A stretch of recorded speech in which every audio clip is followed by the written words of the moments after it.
Hello everyone! Welcome to my videos again. Gumawa nga pala ako ng mesa kasi yung mister ko wala dito, kaya ako na lang ang nagpanday ng mesa para may magamit ang mga anak ko pag gumagawa ng mga activities nila. Kaya naman todo pukpok ako ng mesa. Buti na lang may mga ready-made na ako dyan na mga materialis. Pinutol ko na lang yung kahoy. Tapos todo pokpok, sirotso para makagawa lang ng mesa.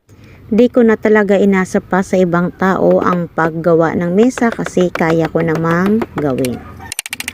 Basta kayroong ka lang mga gamit na martelyo, pako, lagari, kahoy, tabla, ay madali lang talagang matapos. Kaya salamat at nakagawa ako ng mesa at mayroon na kaming magagamit. Todo effort talaga ang manay nyo para madali lang matapos ang misa. Salamat po ulit sa panonood sa pagtapos ng video.